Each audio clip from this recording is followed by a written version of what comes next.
Alright, welcome to the second lesson in Module 3 of the Ultimate ZBrush Guide course. In the previous video, we had an introduction to Dynamesh and hopefully you can see how powerful that tool can be.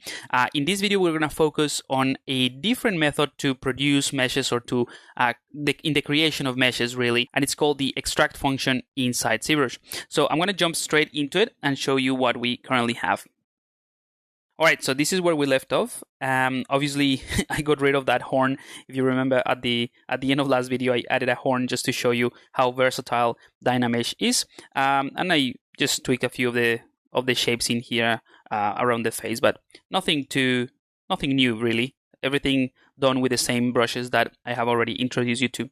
Okay, so the idea is to create some pieces of clothes. So let me just draw here what we're going to be doing. So we're going to utilize the mesh that we already have for the body, and we're going to go ahead and use a function called the extract function to create something roughly like that.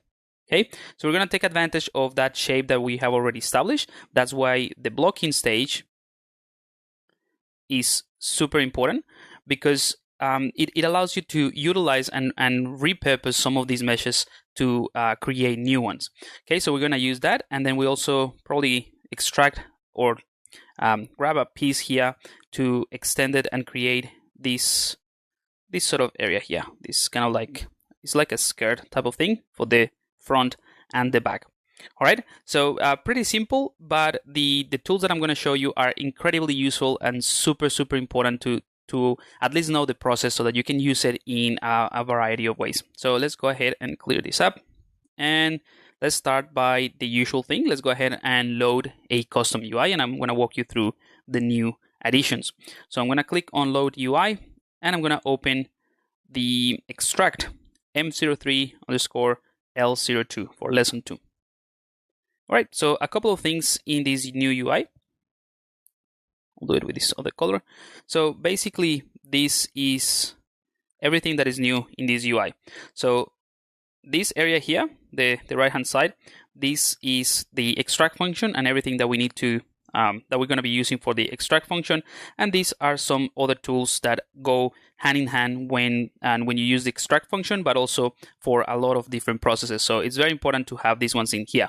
Now, there are a lot more of these deformers, and I'm going to get into this later on, but these ones are the ones that I use the most, especially with these functions that I'm putting here at the bottom, and I reckon you will be using them quite a bit as well. However, when you start using ZBrush in your own workflow and getting to know your tools and how they fit within the way that you work, you might want to change these ones for different deformers. But essentially, this is what is new, and I'm also going to get rid of this double switch. And the reason I want to do that is for two reasons. One's because I don't really use it from this switch. I use a shortcut. However, this one doesn't have a shortcut. So that's the second thing. I'm going to show you how to create your own custom shortcuts. And I left this one until this video. I know we didn't touch on this topic in the customizing UI about creating shortcuts and that sort of thing, because I think if you rely too much on customizing the UI with custom shortcuts, then it's going to be hard for you to follow certain things that you might find online, as not everyone has the same shortcuts. So customizing UI is one thing, but creating your own custom shortcuts is something that will come with experience and based on purely on your own workflow. So I would recommend to spend some time with ZBrush, and when you find the need to replace a button with a shortcut, then that's when you can do it. For example, if it doesn't fit in the UI. So in this case, I'm just going to get rid of this double. Let me just clear this up. So if you hover over any UI element, like in this case, you'll see a pop-up, right? I already mentioned this, but this is pretty much what happens, right? I'm hovering over this double, and you get a description of what this button is, like the full name, and if it has a shortcut. So right now there is no shortcut here. Let me show you a version of something that has a shortcut. So I have a custom shortcut for this solo, right? This S.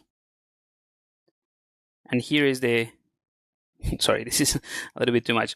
There we go. So this is an indication that the switch, the solo mode, has this custom shortcut. So the S is something that it won't be in your custom UI.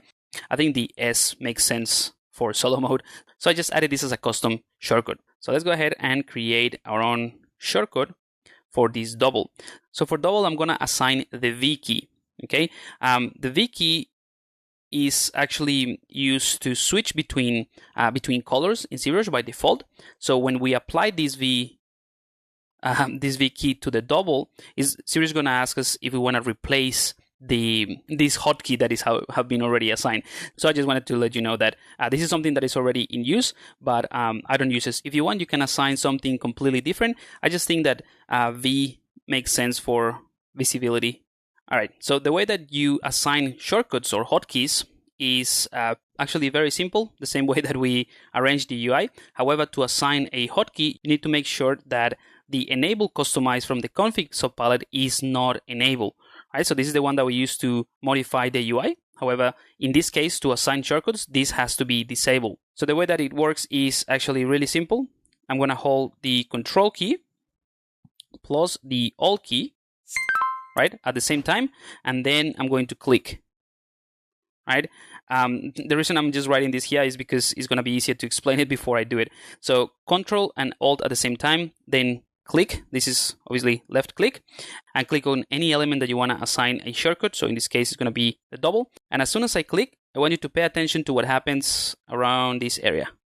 So ZBrush is going to tell you in this area that any key that you press after clicking with Control and Alt on the element is going to become the new shortcut. So in other words, you do Control and Alt, click, and then press any key. That's how you assign the shortcuts. But just wanted to show you what is happening behind the scenes. All right, so let's do that. I'm going to hold Control, Alt, click, and there you go. That's the little indication at the top. And I'm going to press the V key. Now, ZBrush is telling me, sorry, this hotkey is already assigned to another interface item.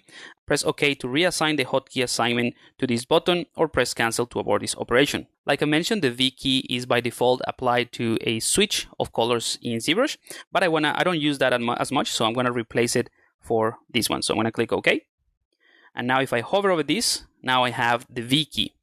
So that means if, let's just go ahead and click on the head, go into solo mode, Control Shift, click and drag just to hide part of it. Oops, I have symmetry enabled. Right, so there is no double-sided. That's what this button does. And now I can just go ahead and press the V key on my keyboard to do the same thing. So it's more convenient, and I just wanted to show you how you can assign your own custom shortcuts. The same thing goes for the solo mode, right? I can press S on my keyboard. This is something that I have already assigned.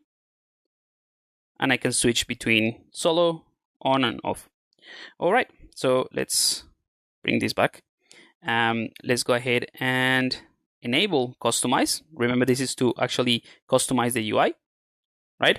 And we can go ahead and hold Control, Alt, click and drag this double and get rid of it.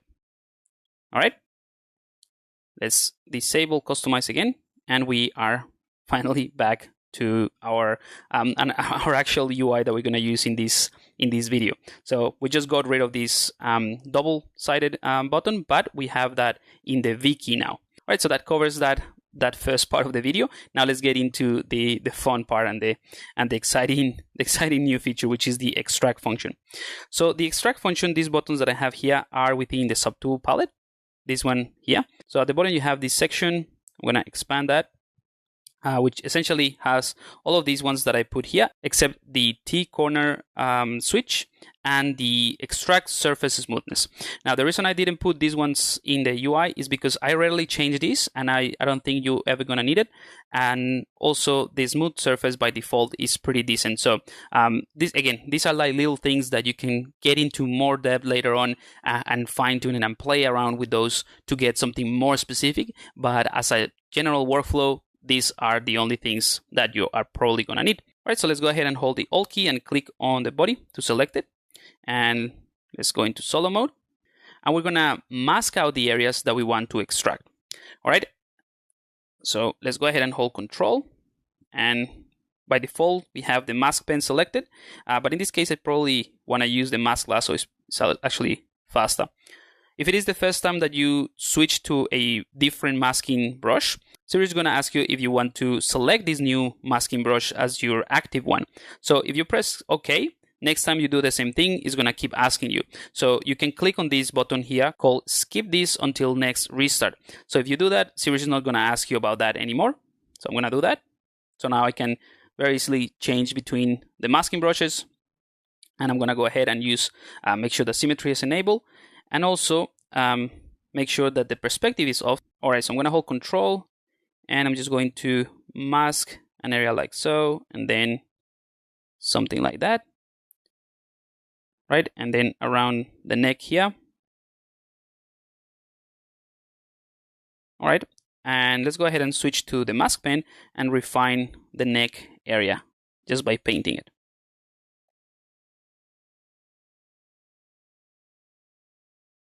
Okay, I think that looks all right. So as you can see, it's a rather simple process. It's just masking the areas that you want to utilize based on the mesh that or the blocking that we have, and then we're going to go ahead and extract. So first I'm going to just show you the process, and then I'm going to go into more details about what's happening. So I'm going to go ahead and click on extract, this big button here, and ZBrush is going to first of all temporarily get us out of solo mode and show us a thick version of the mask that we created. So this is just a preview. Okay, and that's why we have this accept button. So if I move the camera around without clicking accept, then we go back to what we had. And that's what allows you to control the thickness. Okay, so again, let me just get a little bit closer and click extract again. So you can see the thickness here. This thickness is determined by this thickness slider. So you can control how thick things are, or how thin they are, just by changing this. And this is why you have the accept button as well, so that you can try different thickness, and once you're happy with the right one, or the one that you actually want to generate, then you click accept, and then it becomes an actual mesh, but this is just a preview. All right, so another important thing that I want to show you is the double and the T border, but I'm going to get to that in just a second. I just wanted to give you a quick example of this process. Now, because we're going to be working with masks and the extract function actually works with masks, I'm going to introduce you to something that I briefly mentioned before in previous videos, which is the masking palette. So in the masking palette, you have a bunch of options to mask your mesh. Probably the ones that you're going to be using the most in this case, or for this process, is the blur mask, the sharpen mask, the grow mask, and the shrink mask. So these ones are pretty straightforward, pretty self-explanatory with the name. So I can blur the mask to get a softer version, right? So you see the borders are a little bit softer. However, in this case, we need a sharp edge, so it doesn't make too much sense to do the blur mask. So I'm gonna undo that. Or we can use the sharpen mask. So everything's gonna get a bit sharper. Okay, that's probably better in this case. But we can also grow that mask. So we can click grow mask, and you see it just slightly changes the size. But every time that you grow or you shrink the mask, ZBrush is automatically going to apply a slight blurring. So I use this in combination with the sharp mask. So let me just undo that. I'm going to grow the mask, and now I'm going to sharpen it. Grow, sharpen, grow, sharpen, grow, sharpen, and so on and so forth. Right? Let me undo all that. All right, because I think I'm happy with the original masking of this. In fact, let me just go ahead and mask a tiny bit more here at the back.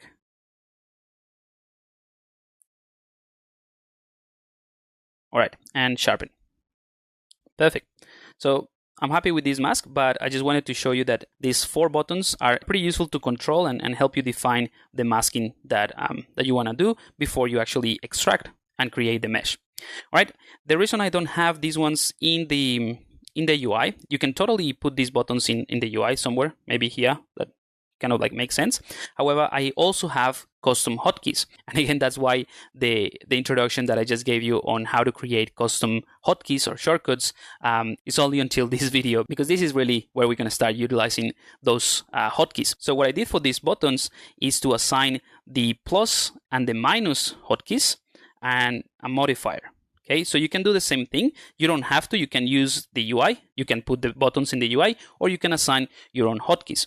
So in my opinion, And again, this is something very, very personal. So don't try to follow it just because this is the one that I use. I encourage you to try to figure out the best way that works for you. So what I did with these ones was to use the plus key, the minus key, and then I use a modifier, right, to generate a variation. So what I mean by that is that if I hover over the blur, you'll see the hotkey is Control minus, right? If I hover over the sharpen, the shortcut is Control plus. The grow mask is plus and the shrink mask is minus. So from my keyboard, I can basically just press the minus keyboard, the minus key, and that blurs the mask like that. Or I can just hold Control and plus and sharpen it. Or I can hold Control and minus to blur it. Or I can just press plus to keep growing this, maybe sharpen it again. So all of this becomes very easy, all within the shortcuts that I created here. You can do the same thing with 1, 2, 3, and 4. And if that's something that you would remember easier, then go for it. I just wanted to show you that these ones are pretty important in terms of allowing you to customize your mask. Just gonna go back in time here to what I had. I think, yeah, something like that was fine. All right, so let me jump into this C-sphere, or not C-sphere, sorry. This mesh 3D that I had ready, because I want to show you a little bit more of the behind the scenes on how this extract function works, so that you know how to use it, because it's something that is not just for clothes. It's something that you can use for anything, and it's extremely powerful. And then we're obviously going to go to the character and do it ourselves. Right, so I'm going to go ahead and hold Control, and I'm going to use the mask lasso, and I'm going to go ahead and mask a portion here of this sphere. Right, I'm not using symmetry, and I'm going to go ahead and click extract. So that gives me that preview. Let's go ahead and see it from this angle so that you can see more of the thickness. Right, so it's pretty thin in this case. Well, sort of, not super thin. So I'm going to go ahead and change the thickness. So I can increase this to 0.8. Use very small values in this case. So this is something very sensitive, this slider. So I'm going to click on extract, and now you'll see it's way thicker than before. And again, this is just a preview, so you can click and move around, and that basically removes that. I'm going to extract again, and let's say I'm happy with this. I'm going to click accept. As soon as I do that, because I was in solo mode, but that doesn't necessarily happen all the time, but because I was in solo mode, ZBrush will select that new subtool that is a new mesh essentially that got extracted from that shape, and we have the masking section as well. So the first thing that I do after creating this extract is making sure that the mask is removed, unless you need it, right? So I'm going to hold Control, click, and drag, and that removes that mask, and also go back to the original and remove that mask. All right. I tend to do this kind of like as a first step before I move forward, because sometimes I forget that the mask is there, and when I come back to the original mesh, in this case the sphere, and I start doing something, there are going to be areas that are going to be masked, and it could be a problem. So just getting into the habit of deleting or removing the mask is a good idea. All right, I'm going to select this new mesh, and as you can see, I'm going to clear this out. The thickness here, right, which we did for, I think it was 0.08 roughly, is quite thick, and it's thicker than what we actually set up here. And that is because the thickness was created inwards and outwards. So in other words, the sphere that we have here as our base mesh is kind of like intersecting this around there, like in the middle. So let me show you what I mean by that. Get out of solo mode. You'll see, yeah, roughly in the middle, right? So this happens because this double is selected. So in other words, if you leave this switch on, and sometimes it's really helpful, that's why I leave it here in the UI. If you leave this on, ZBrush is going to create the thickness in double the size, or in other words, inwards and outwards. Okay, so you have to think about that. If you want to have this thickness as the total amount, then you probably want to go for 0.04 and leave this on, and then you have a thinner version. Okay, so just to sum up, this double, what it means is that Sirius is going to create from the mask region the thickness inwards and outwards. That's essentially what this one does. Okay, so if you remove this, or if you turn this switch off, I'm gonna turn it off here, right? And I go to the sphere, I'm gonna hide the new section, and I'm gonna mask another one here. And I go ahead and click, oops, not T-border, double. So if I turn off double, I'm gonna go ahead and click extract, right? And I'm gonna accept as well. So now, if I hide the sphere, you'll see this is right over the surface, or it's starting from the surface of the sphere, that thickness, right? That is because the double is set to off. The double got switched on, but because I have the extracted mesh selected. So if I select the actual original mesh, it is off.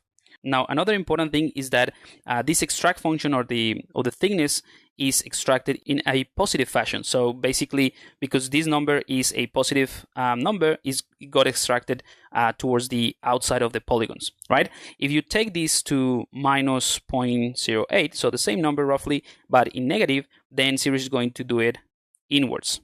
Okay, so keep that in mind. I actually haven't found a very good use for this function to have it in negative values, but it's important to know that that's what it does in case you ever need it. So let's go ahead and actually clear this up. And I'm going to show you the next switch, which is this T-border.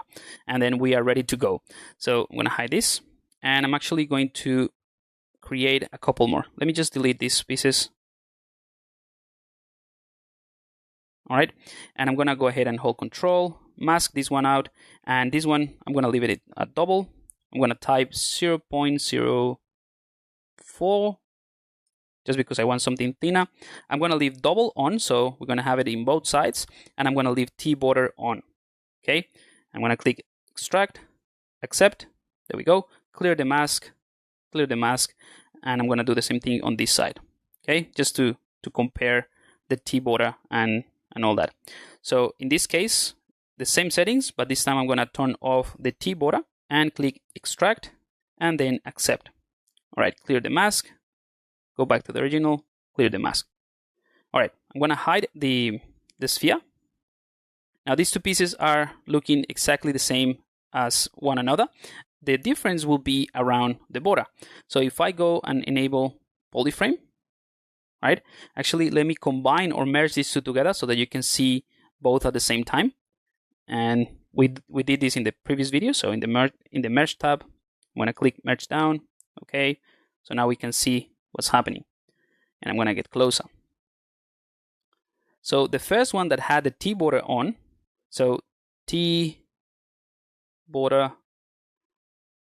on and off.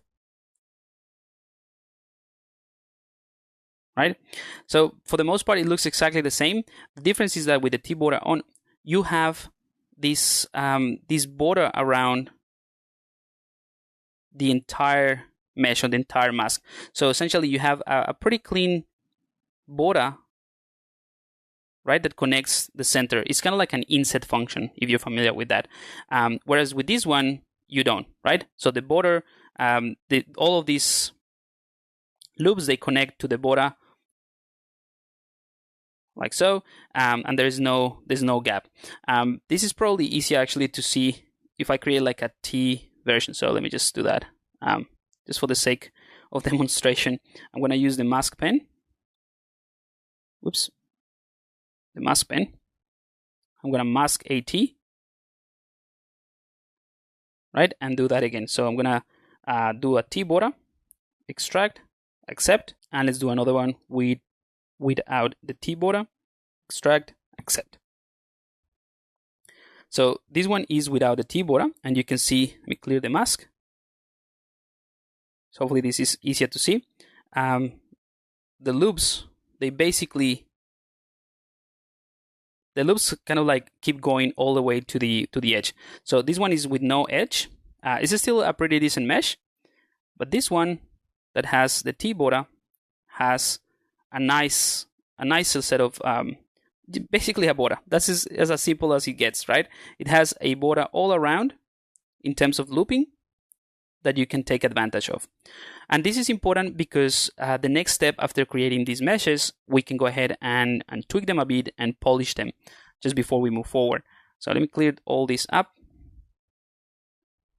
And the polishing, we're going to do it in the actual character. So this was just a quick demo to show you what these tools are and what is happening behind the scenes. Now we can go back to our mesh. Let's go into solo mode, turn off polyframe, and we already have our masking for the shirt. And I'm going to go ahead and click extract. Okay. So at the moment, it's a little bit thicker, or thicker than what I want. So what I want to do is reduce the thickness. So I'm going to go for 0.02.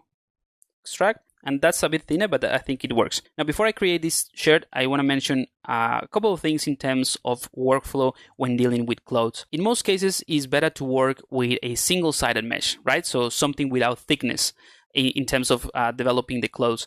So that way you can create the wrinkles, move things around, and then you don't have to worry about the back side of the polygons intersecting with the front ones, right? So if you have something very thin here and you start adding the folds and all that, the back side of this shirt might intersect with the front one, so it's not ideal. So for that, I'm going to show you the next feature, or the next way to create the extraction meshes using the thickness. So if I set my thickness to 0, right, and I click extract, ZBrush is actually extracting that piece of information or that mesh, but is not adding any thickness. So I'm going to click accept, and we are automatically in solo mode because that's what we had before. And you cannot see inside of the mesh, but remember we created our own custom hotkey. So I'm going to press V, and now I can see inside. And we have a separate subtool that now is the t-shirt. So I'm going to clear the mask, right? I'm going to go back to the original, clear the mask. Again, try to get into that habit. I would recommend it. Let's go back to the shirt again, and let's turn on polyframe. All right, so we created the T border. So there is a border around the openings of this shirt, but it's a single-sided polygon, so there is no thickness, right? And this is ideal for the workflow. So you want to keep this as a thin object all the way to the polishing, and once you're happy with the the final look of the folds and you have done the retopology and all those sort of things, then you can create thickness. Right? So in this case, I'm going to keep it very simple. So just a thin mesh here, but we can go ahead and polish all these borders. So I'm going to get a little bit closer here.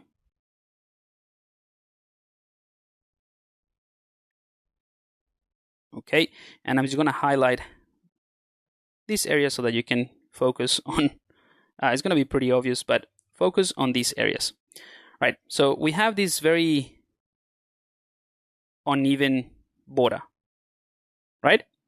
And that is due to the masking, right? When we created the masking, the ZBrush is doing the mask based on the vertex. So in other words, if let's say we actually wanted to mask, I'm going to do it with a yellow color. If we wanted to mask an area around there, right? ZBrush is going to mask based on the vertex. So we're going to do something like this. If we wanted to create something rounded in a way. Right? And of course, we can sharpen it and we can blur it and all that, but ultimately, ZBrush is going to average these polygons, and it's going to create the new mesh based on that.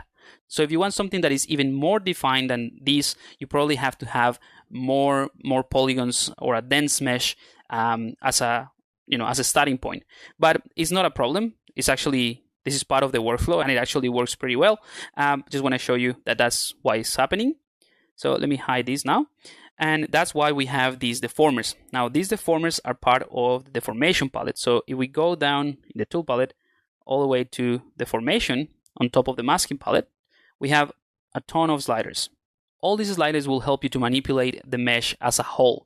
So in other words, you can offset the mesh like so, just by moving the slider, and it will apply the effect to the entire mesh. This is something that I briefly mentioned before, but now we're going to get into the actual the actual sliders that we're going to use for this process. So I have right now the polish one here. The first one is the polish one. This is something that I use quite often. Then I also have the inflate, which is incredibly useful. And then we have the polish by features. Okay, the difference between polish and polish by features is that polish is going to apply to the entire thing regardless of what you have, polygroups and all that. Whereas with the polish by features, ZBrush is going to respect the creasing or the edges that have creasing as well as the polygroups. So in this case, let me clear this out. Hopefully you can see this, but around the borders, there is just next to the border, there's kind of like a dotted line.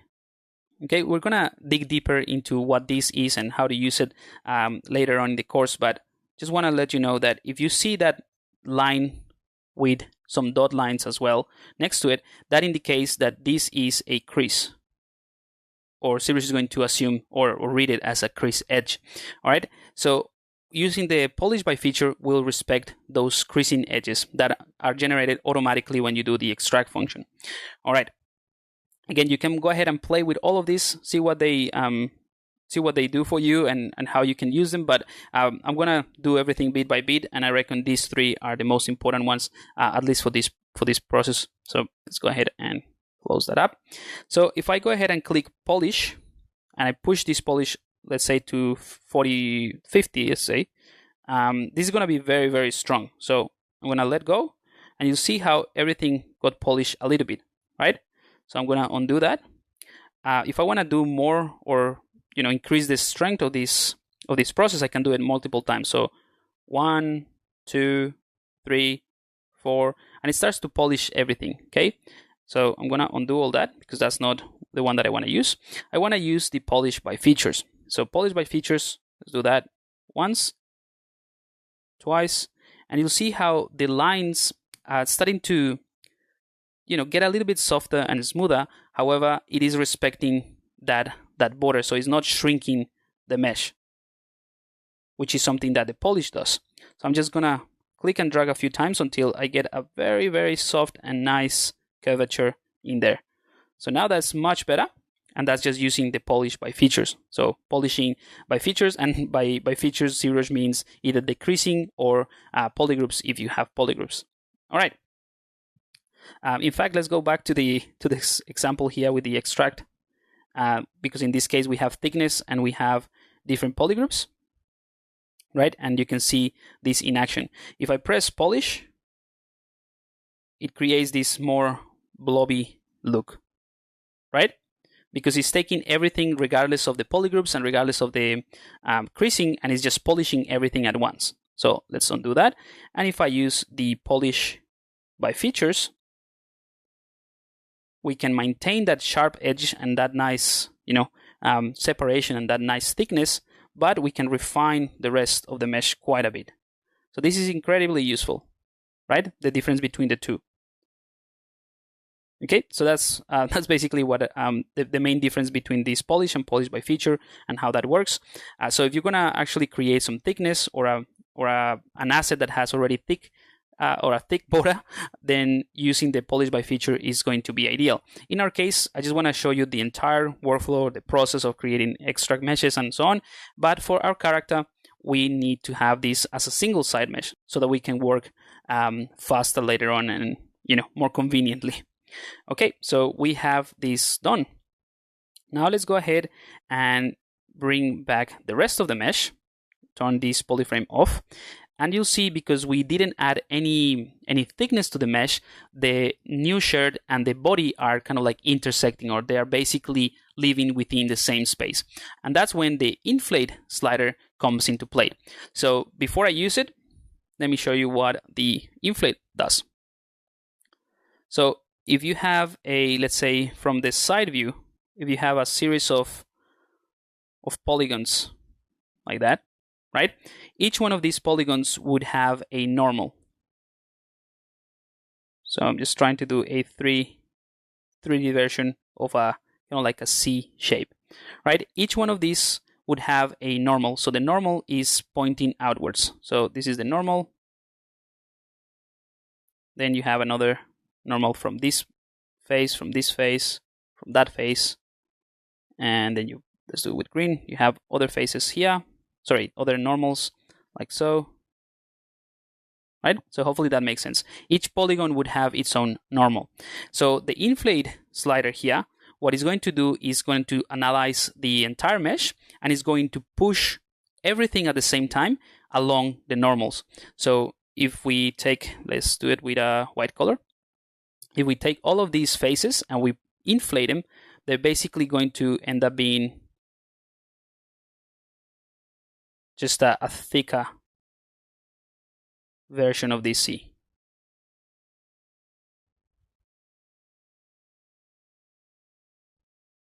Just because every face is going to be inflated at the same time. That's what the inflate means.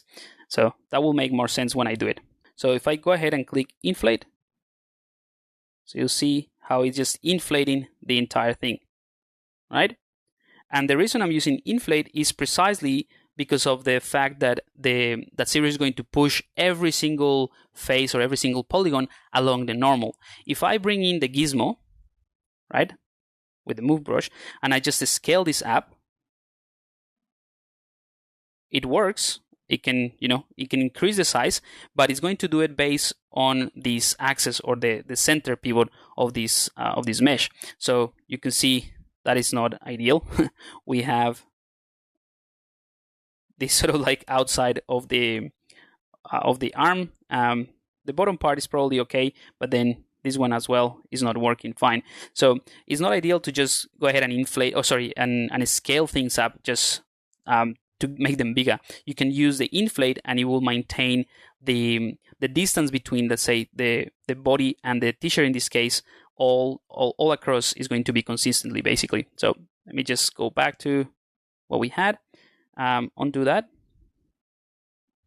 and let's use the inflate. So I'm just gonna inflate it a tiny bit, just enough so that we can see it is a different piece. That's it. That's all there is to it. So now that I have covered all the extract functions, and we have actually created a new mesh, in this case the shared from just the extract functions again, let's go ahead and do the skirt. But obviously now that we know the tools, we're gonna do it a little bit faster. So again, let's use the body as our base mesh, going to solo mode, and in this case I'm going to mask with the mask pen. And I'm going to use, obviously, symmetry. And I'm going to mask something like that, kind of like a small piece, right? Let's go ahead and make sure it is set to 0, the thickness. Click extract and accept. So now we have a single-sided piece. Let's press V to be able to see both sides. Clear the mask, go back to the original, clear the mask, go back to the new piece, and let's polish by features, just so we can clean this up. This one, in fact, we can just use the polish, doesn't really matter, but you'll see it shrinks things a little bit. Okay, let's go out of solo mode, inflate this a tiny bit more, but this is pretty small, right? And we want something that goes all the way down. So I'm gonna go ahead and bring in the gizmo in this case. I'm gonna unlock it by holding the Alt key so that I can move the pivot freely, and I'm gonna position it somewhere in there. Let go of the Alt key, move this down a bit. Let's actually move the pivot even higher. And now we can scale this down, okay? Oops, let's move the pivot even higher. And that's roughly the length of that skirt, okay? Of course, we can push it forward, maybe rotate things a bit. And maybe scale it on the x-axis.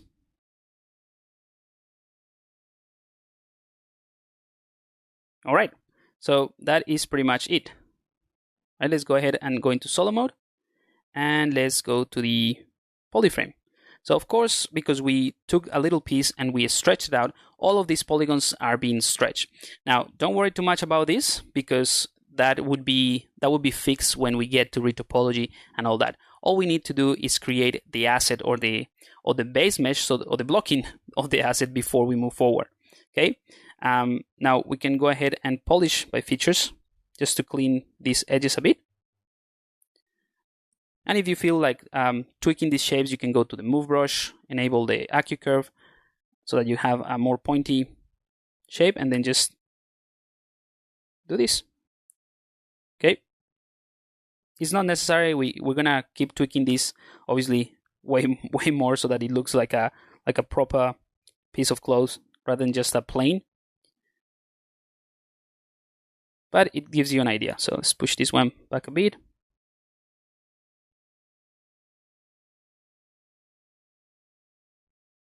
All right, and let's go ahead and polish it by features. So this one is going to be inside the belt of the character anyway. So we just need to do small nudges here to fine tune the overall shape.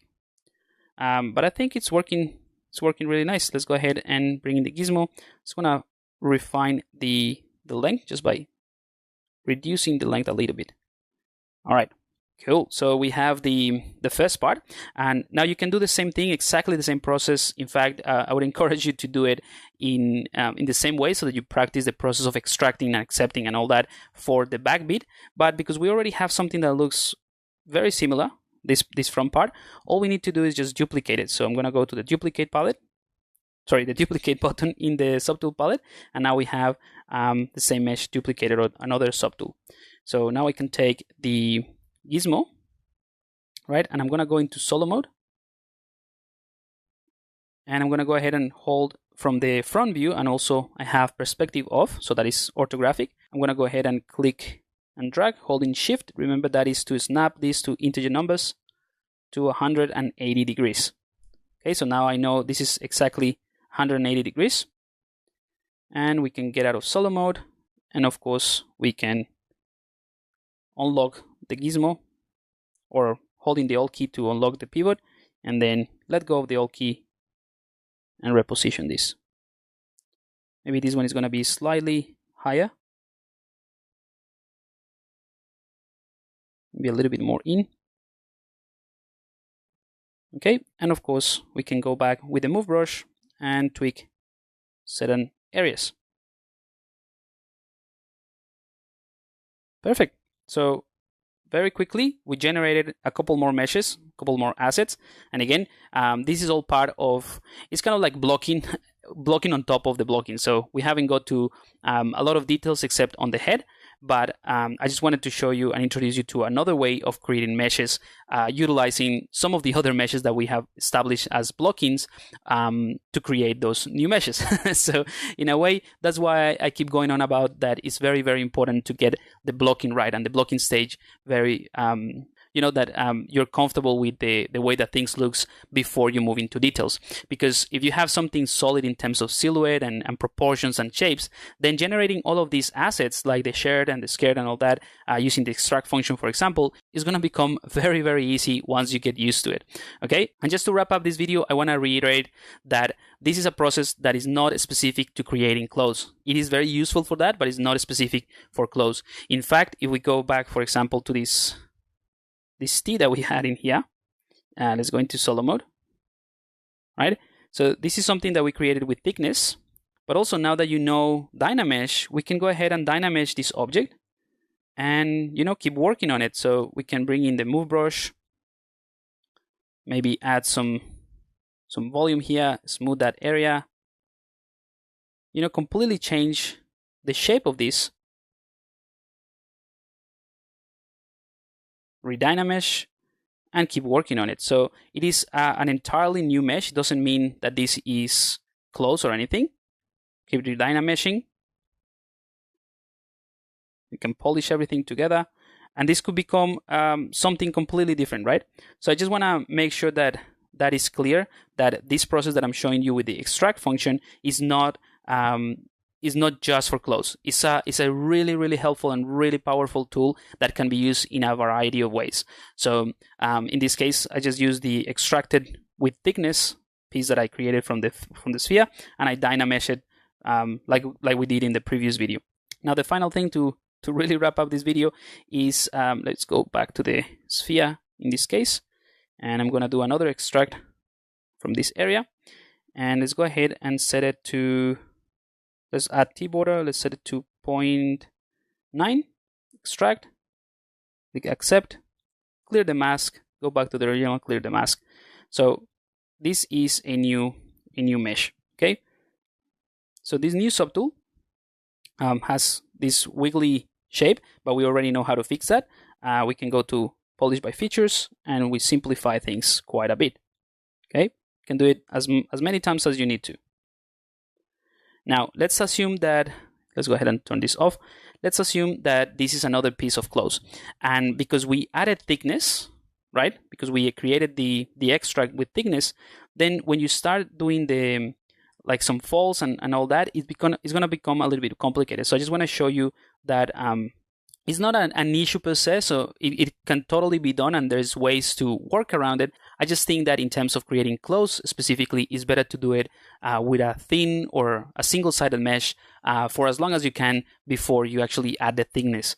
So if I go ahead and use the damp standard brush with a large brush, and let's start creating my, some folds, for example, right? And then start smoothing out this.